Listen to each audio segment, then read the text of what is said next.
Halo, Assalamualaikum warahmatullahi wabarakatuh. Salam sejahtera buat kita semua dimanapun berada, dari Sabang sampai dengan Merauke. Pada kesempatan yang berbahagia ini, kita kembali bertemu dalam acara ngopi, yaitu Ngobrol Pintar. Yang mana saat ini kita sedang berada di Raja Sate, Jalan lingkungan Ektapa, lingkungan Ektapa. Rantau Prapat, Kabupaten Labuan Batu, Provinsi Sumatera Utara. Dan alhamdulillah pada kesempatan yang berbahagia ini, kawan-kawan netizen dimanapun berada, pada hari ini kita kedatangan bintang tamu istimewa, yaitu Abang Anda Irsan Hasibuan, selaku staf di PT Pangkatan Kabupaten Labuan Batu, Provinsi Sumatera Utara. Nah, dan juga pada kesempatan ini kita langsung didampingi oleh Abang Anda Yudi Bila Siregar. Baik, kawan-kawan dimanapun berada, pastinya kawan-kawan ada timbul pertanyaan di dalam benak pemikirannya, siapakah sebenarnya Abang Anda Irsan Hasibuan ini? Nah, seperti tadi yang sudah saya sampaikan cuplikan tadi di awal sepintas, beliau ini adalah seorang staf di PT Pangkatan. Untuk lebih lanjutnya kita ngobrol santai bersama kedua sosok fenomenal ini. Dan kesempatan yang pertama ataupun pertanyaan yang pertama yang ingin kita minta adalah izin Bang Irsan sedikit untuk menyampaikan profil kepada kawan-kawan kita yang ada di media sosial. Baik, Bang, terima kasih. Ya, nama saya lagi ya. Saya Irsan Hasibuan. Kebetulan saya lulusan dari Universitas Sumatera Utara, Fakultas Pertanian, tahun 2005. Dan saya memang kelahiran di Labuan Batu ini, kebetulan. Jadi karir saya di perkebunan memang, Bang. Perkebunan dari di Kalimantan dulu, Kalimantan Timur tepatnya, itu kurang lebih 5 tahun. Di Palembang 3 tahun, baru di Sumatera Utara.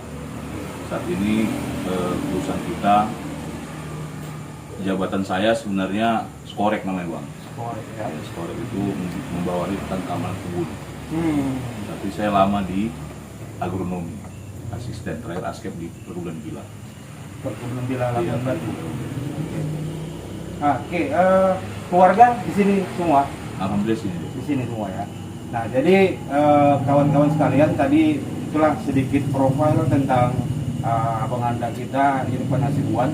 Jadi kalau saya ini sebenarnya lebih enaknya manggilnya Apara ini, karena sama-sama Hasibuan kan gitu. Baik, mungkin Ketua ada yang mau ditanyakan Ketua sama Bapak asisten, Bapak staff dari Ketua. Sejak kapan Bapak masuk ke Labuan Batu ini? Tahun 2019 tuh saya nggak salah. 19 kembali lagi ke sini. Kembali bukan jadi caleg kan? Bukan. Karena kan 2019 kan itu lagi caleg-caleg gitu. Oke, baik. Udah berapa anggota Apara? Kebetulan belum ada. Oh, belum ada anggota. Berarti anggota kebun yang banyak ya? Iyalah. Kita pun baru menikah, Bang. Oh, baru menikah? Baru 9 tahun. Baru 9 tahun. Ya, oke lah. Kita doakan sama-sama, mudah-mudahan dapat amanah lah kan gitu ya. Amin, Dapat amanah amin, gitu. amin. Amin ya rabbal alamin. Baik, Bang Irsan, yang paling hal terpenting nih langsung kita to the point aja lah nih kan. Kenapa kita panggil Bang Irsan kemari sebagai bintang tamu kita, Ketua? Ya. Karena memang melihat, mendengar pada saat terakhir ini banyak sekali celotehan ataupun juga tulisan-tulisan di medsos tentang kegundahan mereka terhadap salah satu industri yang memang selama ini menjadi penopang ekonomi, khususnya di Labuan Batu lah kita bercerita, dengan hancurnya harga TBS, hancurnya harga buah kan gitu. Nah, jadi maka dari situ kami ingin mendapatkan sedikit kita katakanlah informasi yang akurat sebenarnya apa sih yang terjadi di balik ini semua. Kenapa kalau kita ingatkan kedua, sebelum Lebaran yang lalu harga itu melambung tinggi sampai dengan harganya 3.000-an kan gitu. Nah kemudian setelah selesai Lebaran justru malah anjlok, hancur-hancuran. Sampai terakhir ini Bang Irsan, saya dapat informasi di daerah wilayah Bilah sana itu harganya sampai di harga Rp600 per kilonya. Nah, sedikit tolong berbagilah informasi sama kami, khususnya para netizen, kenapa sebenarnya harga sawit itu hari ini hancur? Ya, jadi sebenarnya sawit ini sedikit kita jelaskan kan. Oke. Sawit ini produk turunannya kan banyak, banyak. Termasuk yang kita pakai sehari-hari ini kebanyakan berbahan dasar sawit. Sawit. Contoh. Contoh mentega, Oke. sabun. Yang paling populer sekarang minyak goreng. Oh, minyak goreng ya. Jadi kalau kita ingat sebelum Lebaran itu rame masalah kenaikan harga minyak goreng. Betul. Jadi Sampai ada, udahlah kan gitu. kenaikan harga minyak goreng sampai kita lihat di berita ada beberapa petinggi perusahaan yang diamankan akibat diduga menjadi mafia minyak goreng, Betul, penimbunan. penimbunan.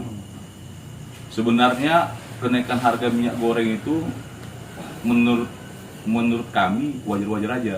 Karena saat itu memang CPU itu harganya tinggi, menyentuh harga tertinggi. Kalau nggak salah saya sampai ke 14.000 per ini metrik tonnya CPU. Itu dia kalau kita jual ekspor. Nah, jadi perkembangan teknologi sekarang ini, CPU ini yang tadinya digunakan untuk pangan, sekarang mulai bergeser ke dalam bentuk energi. Kira-kira begitulah kalau kita pelajari di berita atau literatur, kan. Jadi karena pergeseran fungsi itu, wajar saja kalau ada kenaikan harga. Kebutuhan di dunia semakin meningkat. Ya. Belum Kemudian lagi pasarnya ya. pasarnya, ya, belum lagi persaingan dengan minyak bunga matahari di Amerika. Oke. Tidak panen informasinya, jadi naik harga CPO. Nah, kenaikan harga CPO ini tentu bahan baku naik, tentu hasilnya juga akan naik harganya. Minyak gorengnya naik kan itu kan? Ya, pasti. Minyak goreng naik. Rame kan, mama rame, semua rame lah karena kenaikan harga minyak goreng kan gitu Antri kan. di mall, Antri di mall, kita lihat di media sosial di mana-mana. Nah, pemerintah waktu itu mengambil kebijakan untuk ekspor CPO. Nah, disitulah dia awalnya. Jadi kalau ekspor CPO-nya ditutup, tentu produk ini kan nggak bisa keluar, harus diolah dulu dalam negeri. Kan gitu. Nah, kalau sudah diolah di dalam negeri, dia akan turun harganya, karena kalau untuk menjadikan hitung-hitungannya, kalau hanya untuk kebutuhan dalam negeri, tentu harga CPO kita pun rendah, berkisar di antara 7.000 dan 8.000, kan seperti itu. Jadi turun setengah harga CPO yang tadi 14.000 menjadi 7.000. Nah, Perbedaan antara ekspor dengan dengan olah dalam negeri. Tapi kita hargailah upaya pemerintah untuk mengembalikan harga minyak goreng sebagai kebutuhan dasar hidup orang. Ya. Nah, kira-kira gitulah Bang. Jadi kenapa itu bisa terjadi? Ya karena tadi ada selisih harga. Nah, terus kenapa di Bilah atau di tempat lain kita sering dengar seperti di Pekanbaru, Bengkulu, kita kalau baca di Facebook, karena pabrik tidak bisa nampung, kan gitu. Tidak bisa menampung dalam hal. CPU ini, hasil ini, Oh.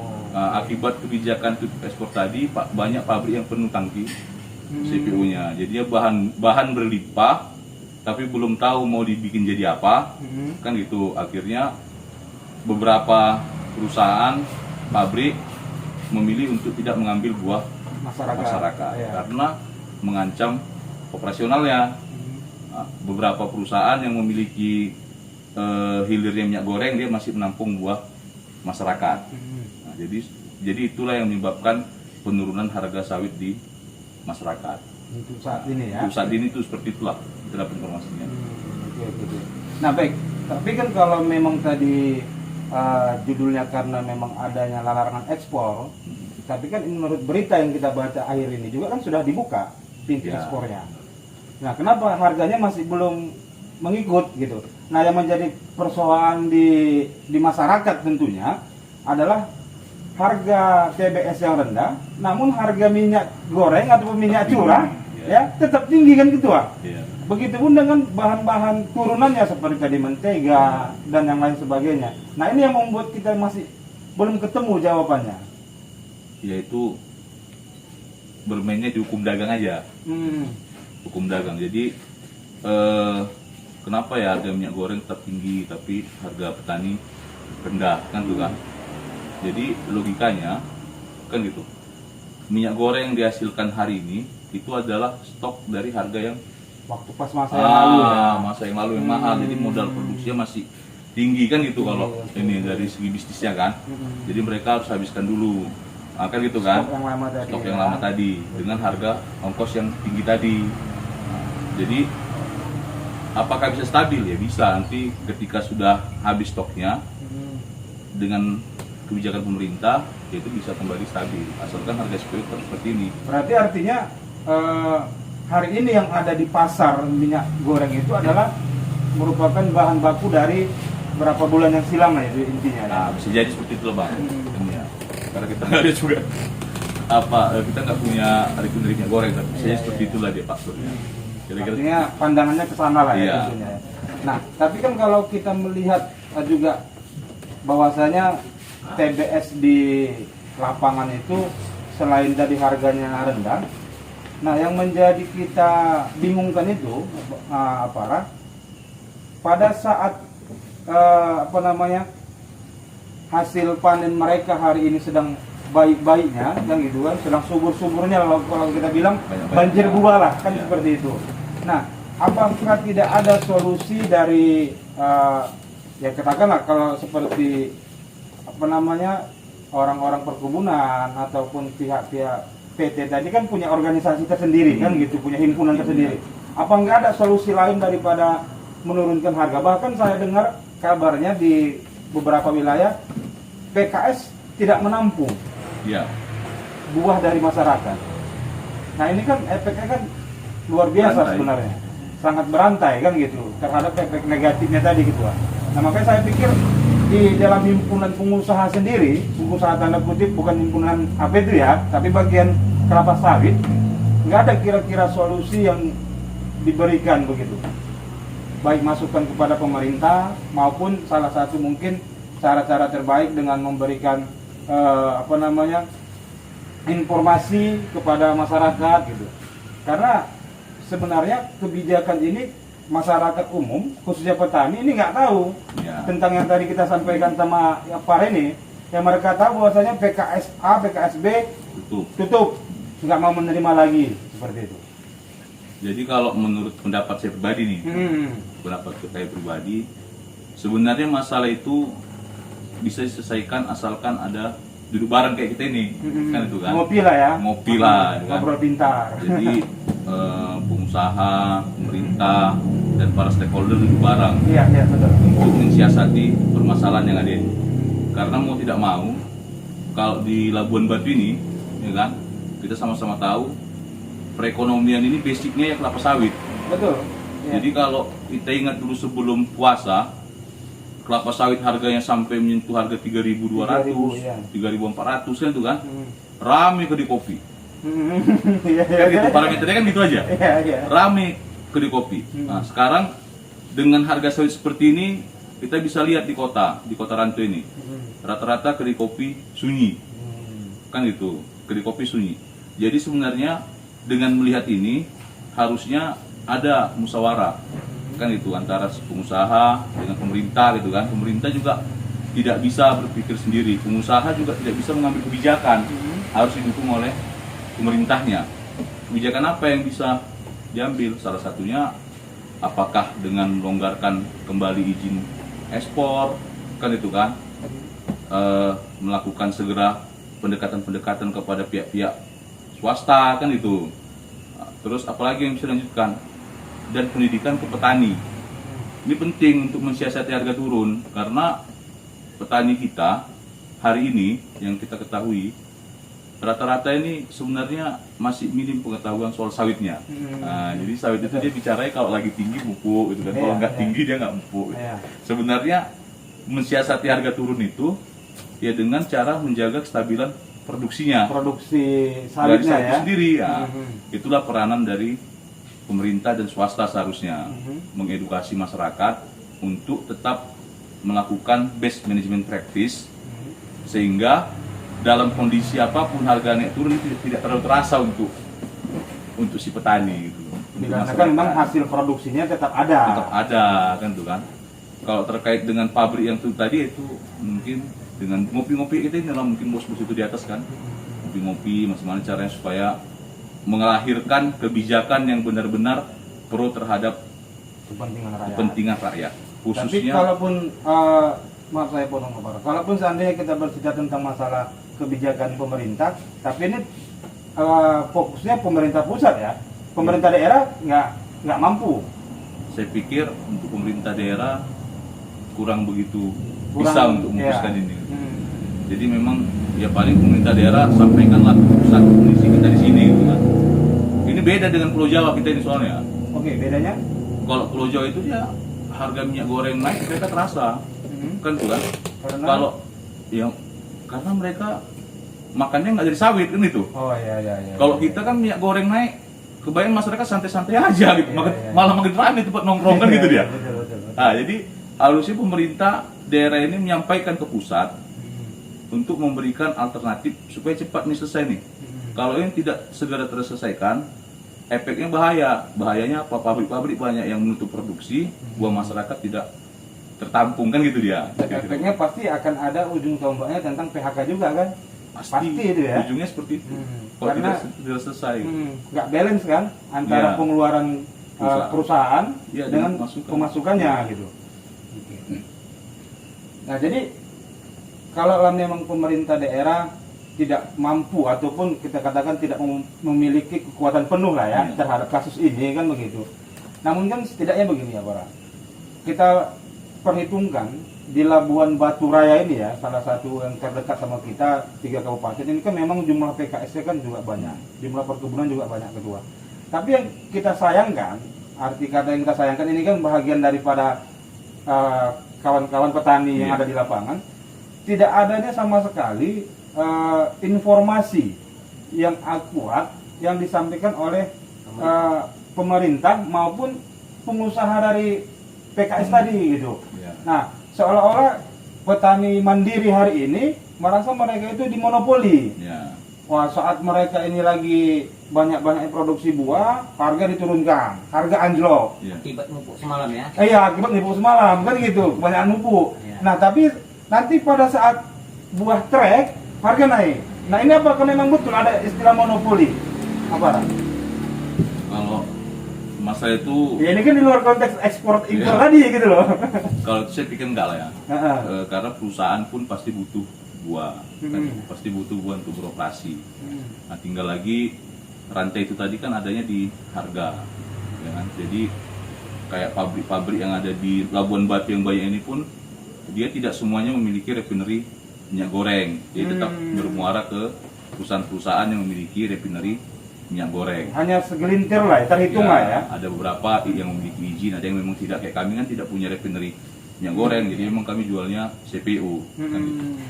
Jadi masalah edukasi tadi, ya kalau pemerintah nggak bisa ya ini PPR mengedukasi dengan cara seperti ini kan gitu. Iya. Nah, jadi mengedukasi masyarakat, mengedukasi petani mandiri, ya kan.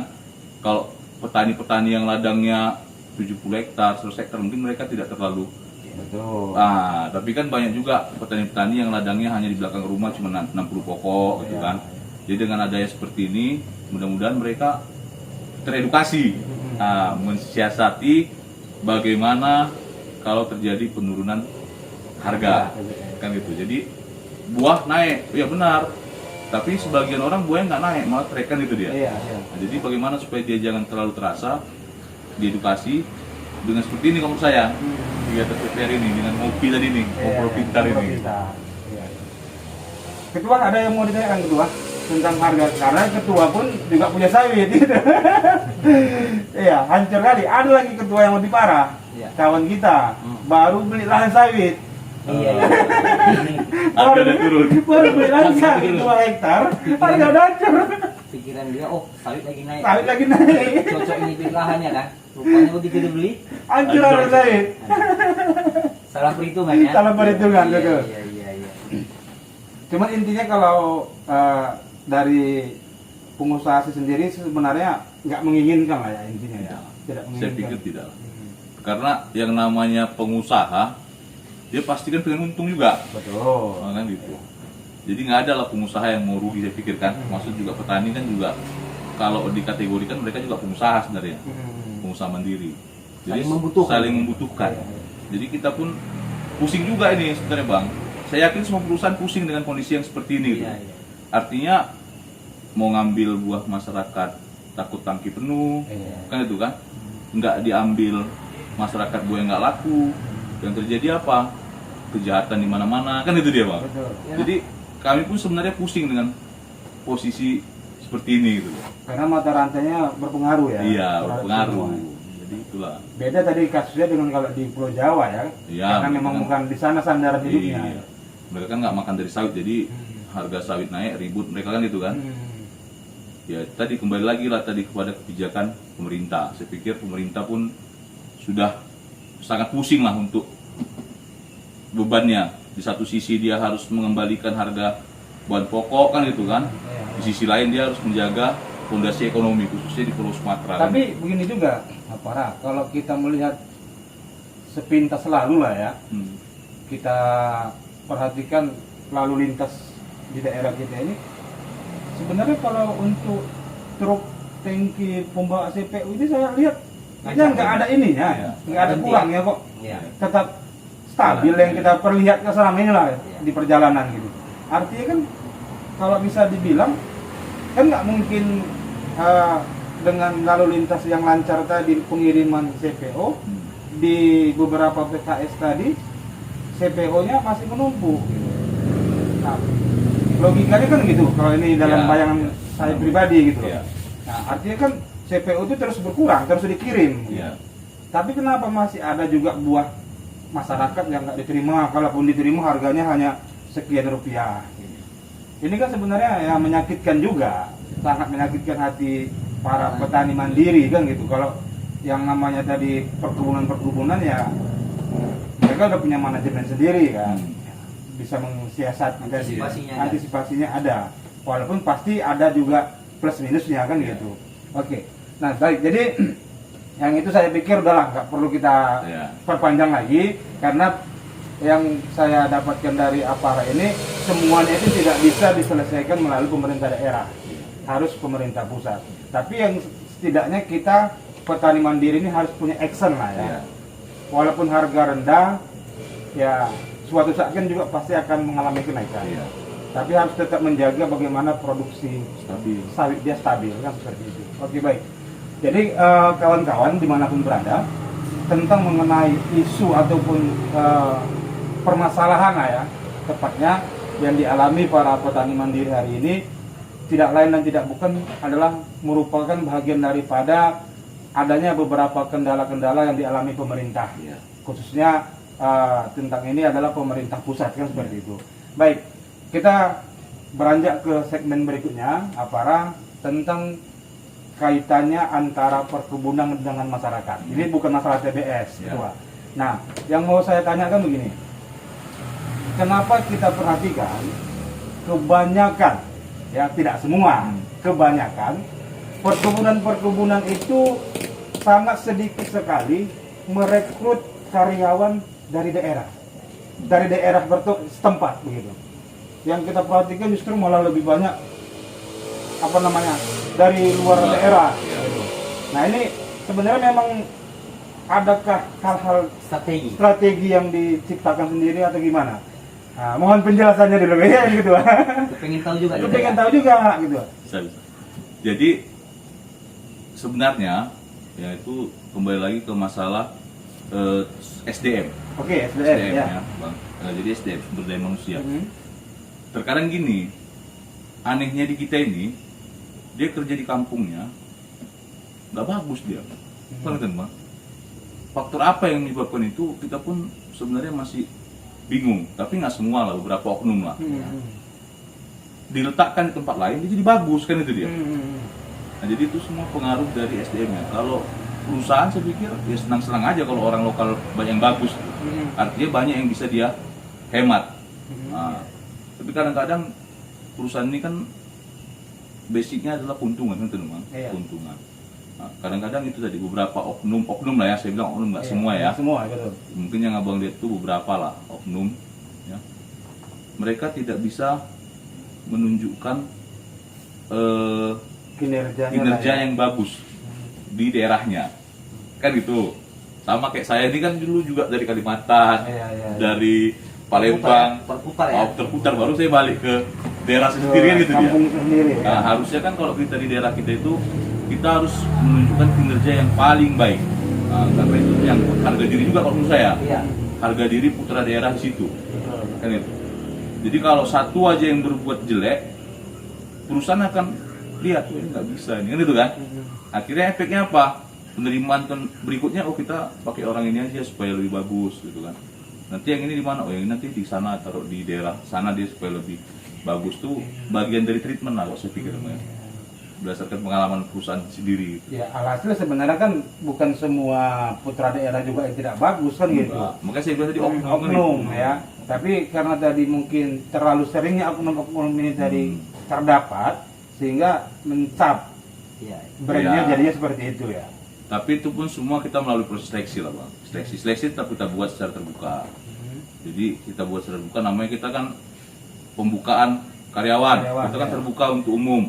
Jadi mau dari Papua, mau dari Kalimantan, mau dari mana, kalau dia mendaftar ya kita tes kan tuh kan. Penting warga Indonesia. Iya, yang penting warga Indonesia. Kan gitu. Jadi itu tadi kembali lagi ke peningkatan SDM-nya. SDM jadi dia nggak cocok, ada kriteria yang dia nggak bisa penuhi, Ya. akhirnya yang diterima orang tua. Sebenarnya kembali ke kualitas SDM. Ya, karena kan gini tuh, kalau kita lihat tadi dengan banyaknya ketua jumlah PKS maupun Ya. perkebunan, saya pikir kan ini nggak seharusnya banyaknya pengangguran di Labuan Batu inilah khususnya kan seperti itu. Ya. Tapi mungkin karena tadi ternyata pengusaha pun ataupun perusahaan pun sudah membuat informasi terbuka ya Ya, tentang seleksi. lowongan pekerjaan dan diseleksi kan Iya, seperti itu. terbuka. Seleksi terbuka gitu loh. Jadi kalau ini salah satunya di PT Pangkatan lah yang mau saya tanya. Tingkat perekrutan itu setiap tahunnya ada nggak? Karena kan kita juga melihat dari sisi yang pensiun Ya, kan seperti baik. itu. Nggak mungkin kita rekrut karyawan nggak Ya. tahu mau ditempatkan kemana kan gitu. Jadi untuk kebun-kebun yang udah jadi settle, kalau bahasa orang perkebunannya kebun-kebun settle, itu memang tergantung yang pensiun.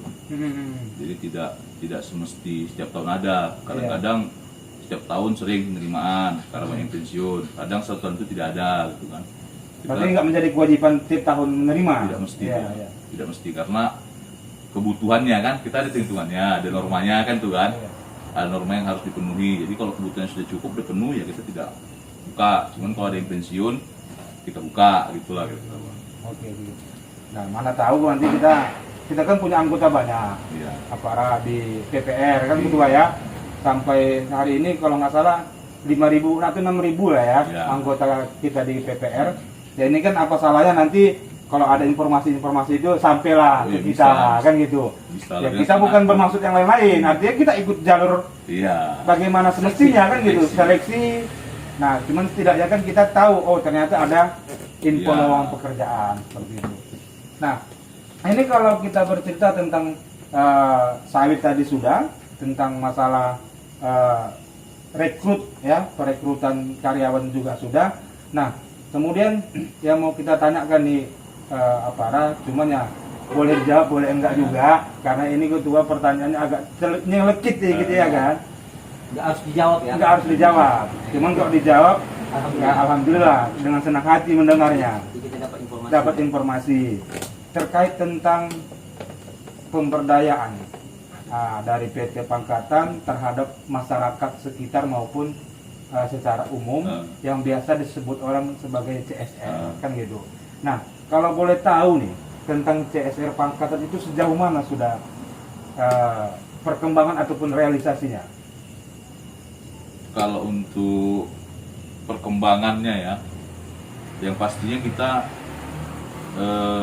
setiap ada kebutuhan dari masyarakat, biasanya kepala desa menyampaikan. Contoh kayak perawatan jalan, gitu kan. Oke. Nah, itu kita bantu alat. Jadi kalau CSR di perusahaan kita ini sebisa mungkin memang kita tidak berikan dalam bentuk uang. Jadi kita berikan dalam bentuk fisiknya.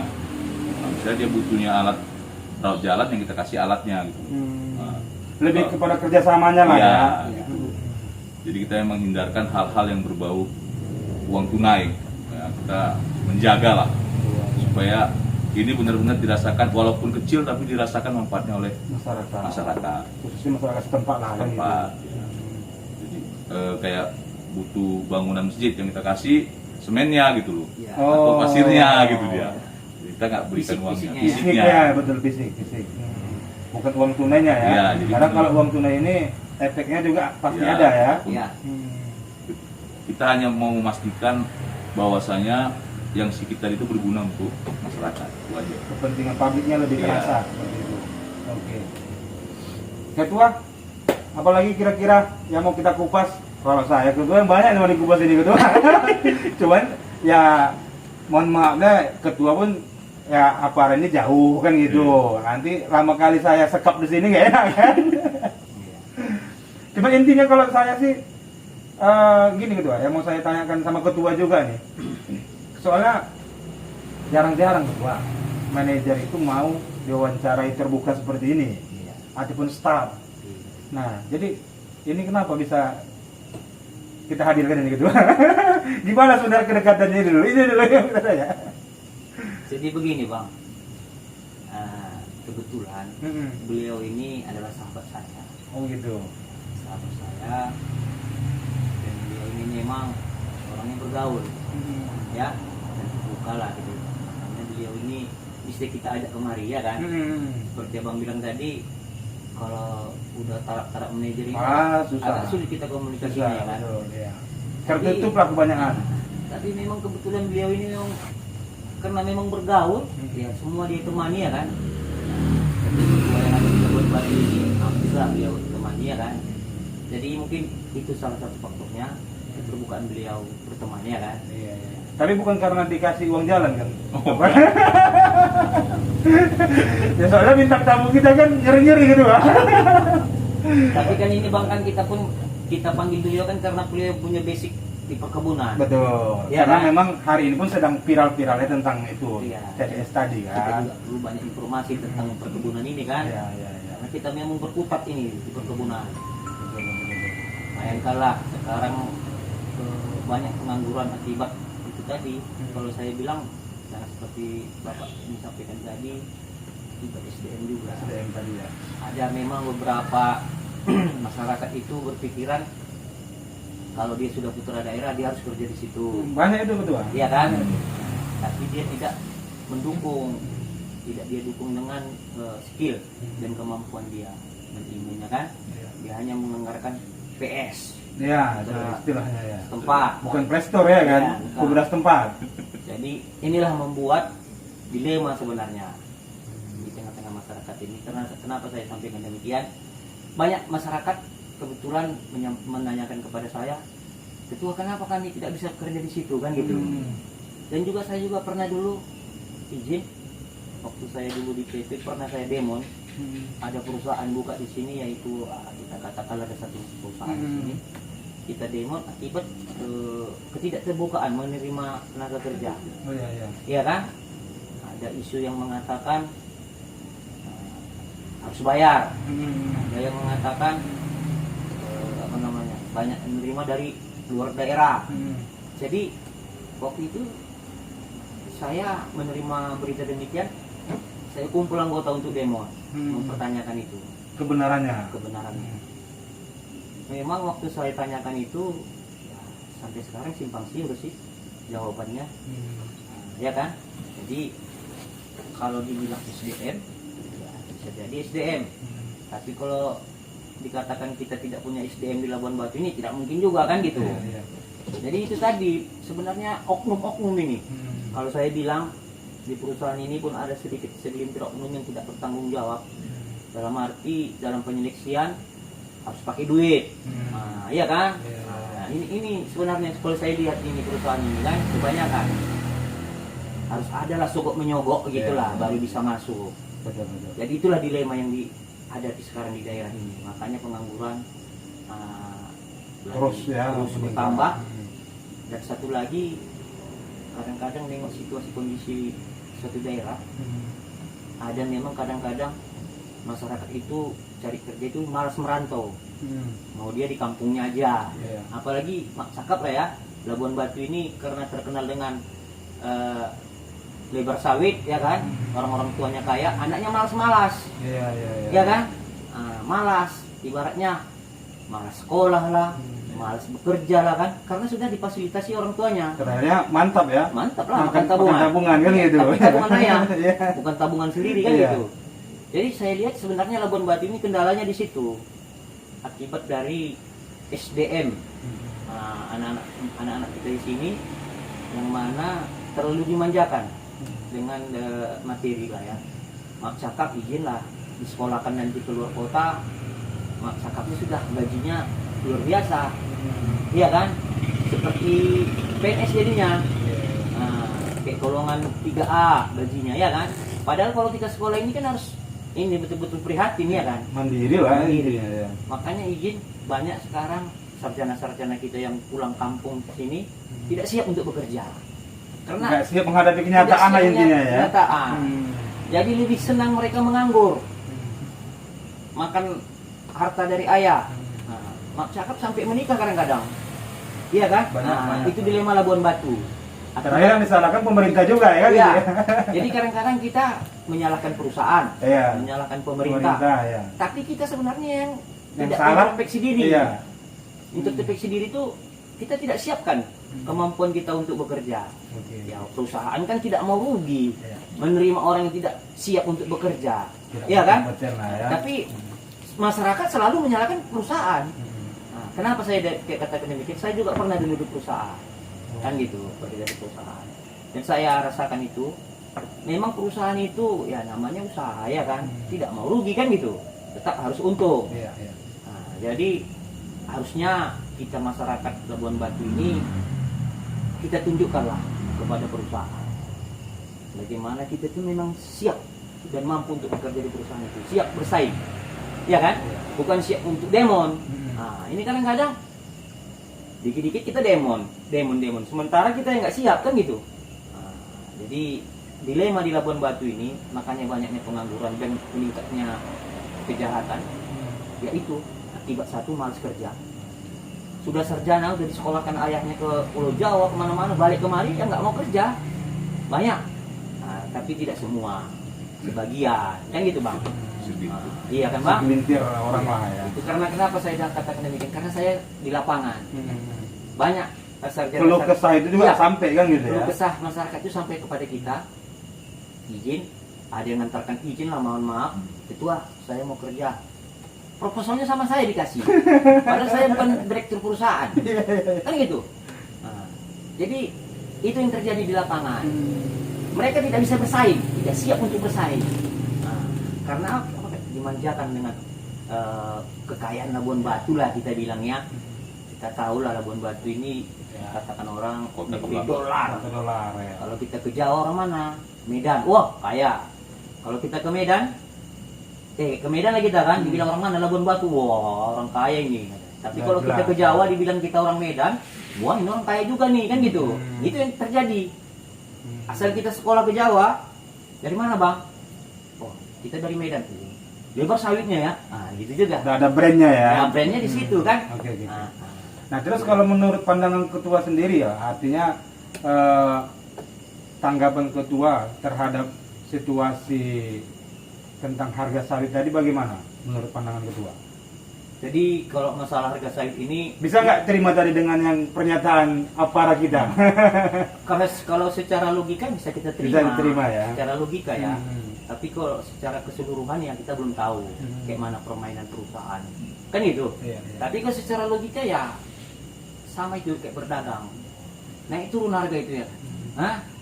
Kadang-kadang pas lagi mak cakap lah ya, izin bukan di sawit aja, di cabai gitu juga. Kita nanam cabai kalau lagi cabainya panennya Habis raya, panen raya, harganya ya. turun. Iya.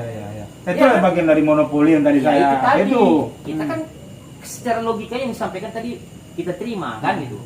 Jadi sebenarnya ini ada sedikit permainan dari saudagar. Kalau kita bilang lah perusahaan apa namanya pengusaha lah, pengusaha bukan perusahaan ya. Beda perusahaan dengan pengusaha ya kan. Ya, pengusaha yang bermain dalam jual belinya kan gitu. Jadi intinya kalau untuk secara garis besar tadi bisa lah kita terima ya. Bisa, Tentang- secara logika bisa. Secara logikanya ya. Secara akal sehat ya. Tapi betul. kalau tidak kita pakai akal sehat, ini pemerintah, Iya. perusahaan pasti kita salahkan. Ya kan? Ah, suka-suka orang ini rupanya nih. Ya. Begitu awak panen lagi banyak buah, turun pula sawitnya harganya. Karena Kan gitu kan? kalau tadi yang saya tangkap Ketua, memang yang paling masuk akal itu produksi minyak hari ini itu merupakan dari hasil pembelian beberapa bulan yang lalu kan gitu. Itu yang Bisa jadi. paling logika menurut saya. Ya, karena pembelian semalam mahal, Iya. otomatis Harga minyak goreng hari ini masih tinggi. saat ini gitu. tinggi kan gitu. Bisa jadi. Stok namanya kan. Stok yang Stok lalu. lama ini baru dikeluarkan. Betul. Iya kan? Iya. Wajarlah mahal. Tapi seperti kata Pak Iksan tadi, sebenarnya ini bisa kita hadapi bersama apabila memang pemerintah dan pengusaha itu duduk bersama. Duduk bersama dalam arti memikirkan rakyat lah ya kan. Bagaimana harga minyak goreng ini bisa kita stabilkan, bagaimana harga buah juga di bawah bisa distabilkan agar petani tidak menjerit, ya kan? Begitu juga minyak goreng supaya ibu-ibu rumah tangga tidak menjerit, ya kan? Tahulah ibu rumah tangga, perkara 1.000 aja pun ini bisa gado ya kan? Perkara 1.000 kan? Hah? 1.000 gaduh lagi. 1.000 gado ya kan? Nah, jadi itulah sebenarnya kuncinya ya tergantung pemerintah dan pengusaha lah. Bagaimana duduk bareng, Mencari win-win solusi solution lah ya. solusi bagaimana masyarakat Indonesia ini khususnya Sumatera Utara masalah sawit ini bisa normal kembali atau mereka bisa menentukan harga di titik aman gitulah ya. Iya. Titik aman itu mungkin di atas 1.000 lah ya. Kalau di Jangan bawah sampai pecah 1.000 kan gitu. pecah 1.000 ini Ah, iya. satu cakap kita ketahui bahan pada pembaca ini ongkos transport panennya kan tinggi Iya, ya. betul. Nah, ini yang jadi masalah kalau di bawah 1.000 kan gitu. Tahulah di sini ada yang pakai nyorong kayak sepeda, Iya. ongkos itunya lagi Langsirnya. panen dia ya kan. Udah kena panen biayanya, panen, biaya langsir lagi langsir ya. lagi, Belum lagi yang di banjir. tepi sungai Ah. pakai apa sampan ataupun Sampan, pakai ya kan? ya. Jadi kalau pecah 1.000 memang menjerit ya. Menjerit lah. Makanya lagi viral ini gitu, lagu pecah 1.000. Iya. Apalagi nanti harga di 500, kurasa nggak dipanen lagi tuh. Iya. Iya kan? Seperti kejadian tahun 2000 Iya, pernah itu. masalah ya. Iya, nggak dipanen lagi, Nggak udah dipanen dibiarin lagi. aja kan gitu. Nah, tapi ini pemerintah maunya jangan tinggal diam lah. Iya kan? Iya.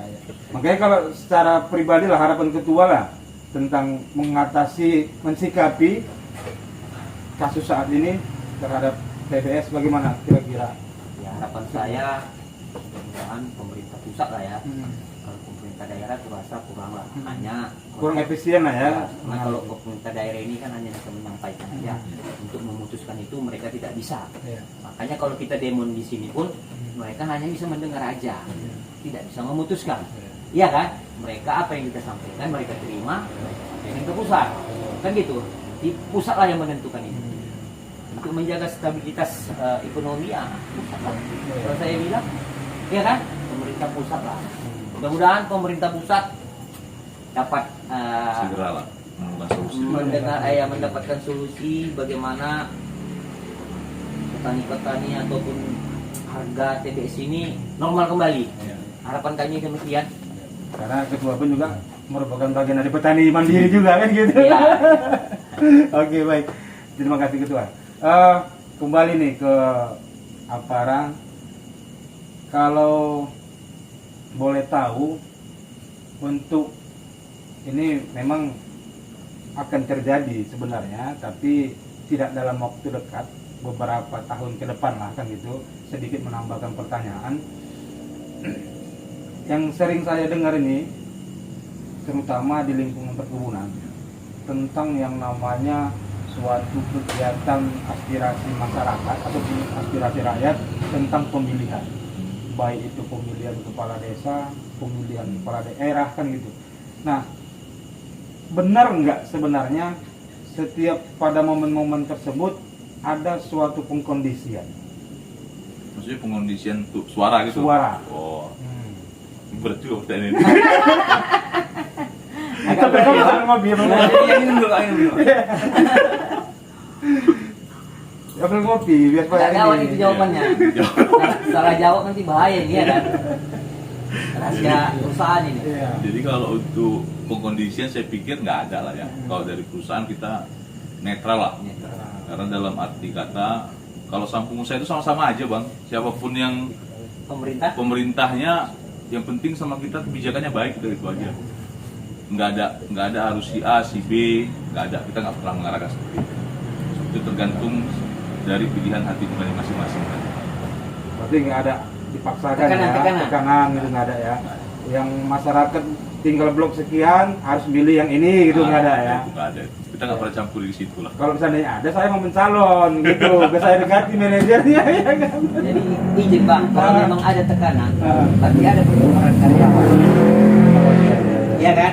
Nyambungnya ke sana juga. Ya iyalah, pertukaran berarti ada pemecatan, Ah. ada pertukaran posisi. Iya. Kalau memang ada tekanan, perusahaan Iya. itu hak suara begitu kan?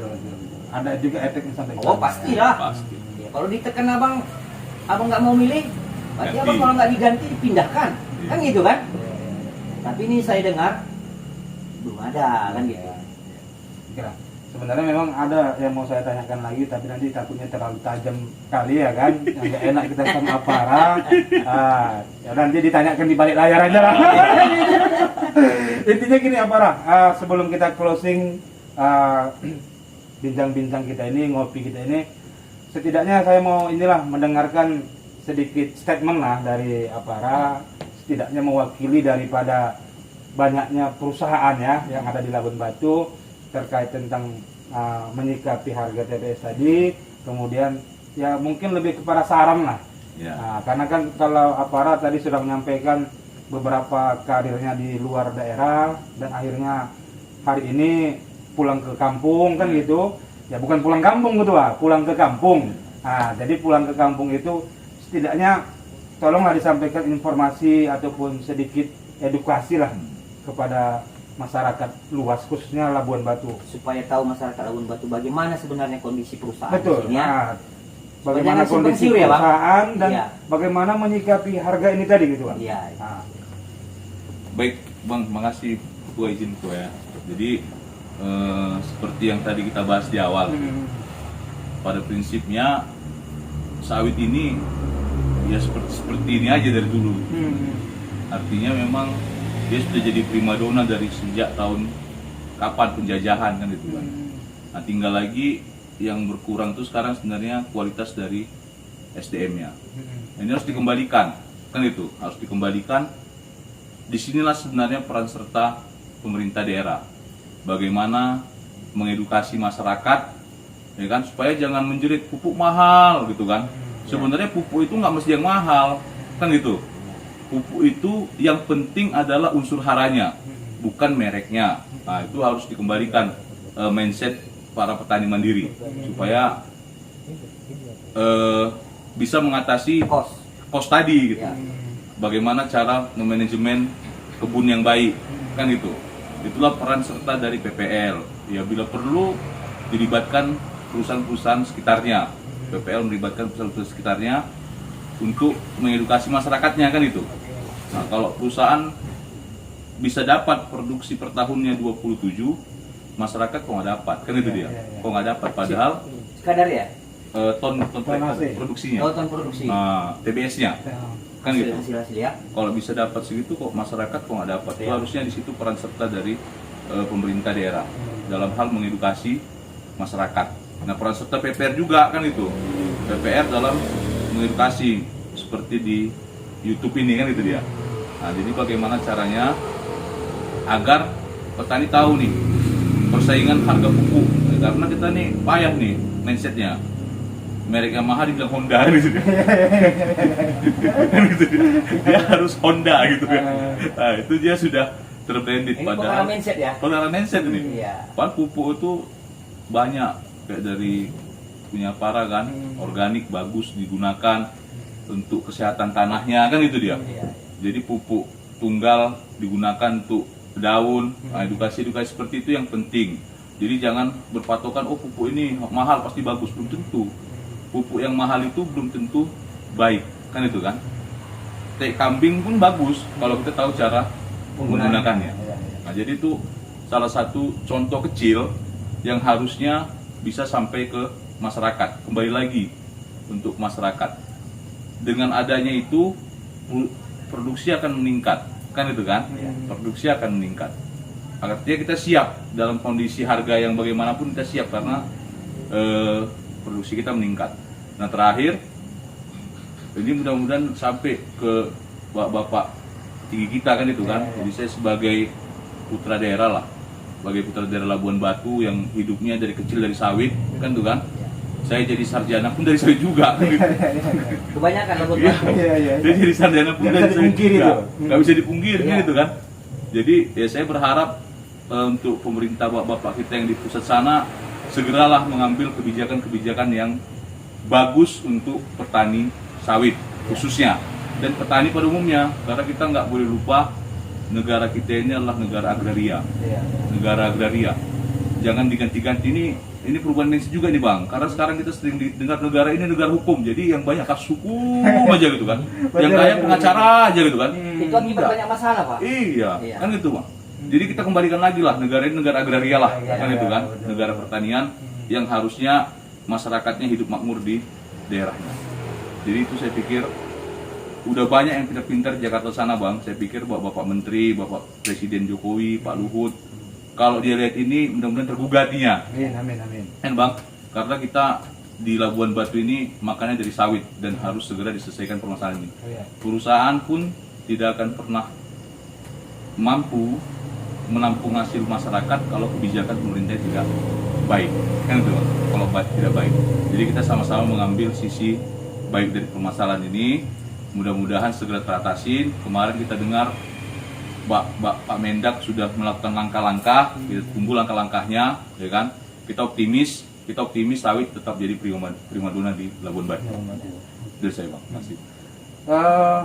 Kalau seandainya nih, terakhir, kalau seandainya dari organisasi PPR ingin mengadakan suatu kegiatan edukasi terbuka kepada petani mandiri khususnya, kira-kira dari pihak PT Pangkatan bersedia nggak untuk kita panggil sebagai salah satu narasumber?